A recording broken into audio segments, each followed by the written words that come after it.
2NURFM News. For our sponsor, Tile Warehouse Warners Bay, the large floor tile specialists. It's 1 o'clock. Good afternoon. I'm Jacinta Lee with 2NURFM Hunter News. A woman remains in a critical condition in John Hunter Hospital following a two-vehicle crash in Toronto. The accident, which occurred around 7 p.m. Saturday night, saw the woman riding a scooter north along Carey Street when a man attempted to make a right turn at the James Street intersection and the two vehicles collided.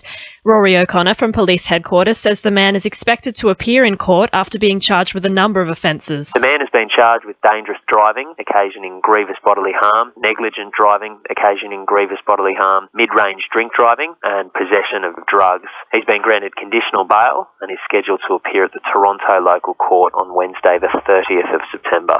The Westpac rescue helicopter has airlifted a 35-year-old man to the John Hunter Hospital following a quad bike accident in Bob's Farm this morning. The man suffered injuries resulting from falling off the bike before it pinned him down. The man and a friend were returning from the sand dunes to their property when the accident occurred around 4 a.m. Glenn Ramplin from the Hunter's Westpac rescue helicopter says the man's friend assisted him at the scene before contacting emergency services. The 35-year-old male, he received injuries to his leg, chest, and also he was experiencing back pain as a result of the quad bike leaning on top of him. His mate actually had to push the quad bike off him to release him, so he did well to do that, and then he raised the alarm with emergency services. The Planning Assessment Commission has begun hearing submissions for and against the proposed expansion of the Mount Thorley Warkworth coal mine today in Singleton. It's the third public hearing on Rio Tinto's plan following the state government's new mining policy, which gives equal weight to economic, social and environmental conditions when approving new mines. President of the Bulga-Millbrow Progress Association, John Cray, says they agree with the new policy. The government is looking to put a balance back into the assessment process, and we certainly welcome that. Because, as you know, the Hartshire SEP amendment put the balance towards economics only and overruled everything else. So we're pretty pleased to see Stokes and Baird now getting a balance back into this process. There are concerns for the future of employees of the Nelson Bay Golf Club after it caught fire yesterday. The fire began in the club's roof cavity yesterday morning before spreading throughout the club. The golf course has not been damaged by the fire. President of Nelson Bay Golf Club, Max Pride, says some of the club's services will continue whilst repairs are being conducted. Our priority is to, one, look after the staff, and then two, to get the golf course back into play. That will mean that we will need to install some temporary accommodation, most likely in the club's car park, so that the golf pro shop, the golf pro, our administration staff can work from those facilities to keep the club going. Scone residents are speaking out against the sale of the town library in an unrecorded confidential council meeting back in June. Council is denying claims the sale was rushed to improve its bottom line. However, there is some community outrage the decision was made in secret.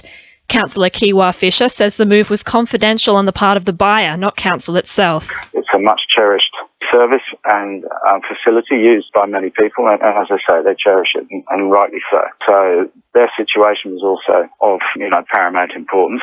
Hasn't pleased some people, but my hands were tied by the commercial in confidence nature of the approach from the purchaser. In finance, the All Ords is down 34 points at 50.26 and $1 Australian is buying 69.33 US cents. Sport for our sponsor, Warners Bay Sports Club Fishing Expo, September 13. The Knights' 30-12 loss to Penrith on Saturday left them in last place on the NRL ladder, locking the 2015 wooden spoon.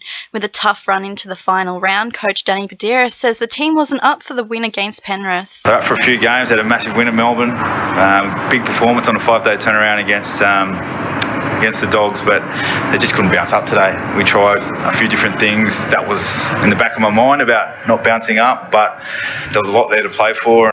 Meanwhile, the Knights New South Wales Cup side have smashed Manly 45-6 to earn a spot in Week 2 of the finals against Penrith.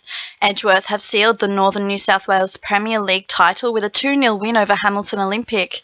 The minor premiers were kept scoreless in the first half, but goals from Brent Hamill and Brodie Taylor secured the trophy for the Eagles. And Norths will take on Souths for a place in the Hunter Coast Men's Premier League hockey finals after defeating Maitland 5-4 on Saturday. Souths went down 2-0 to Gosford, who secured their place in the grand final. That's Sport. I'm Georgia Lupton. 2NURFM News Time is coming up to 1:05.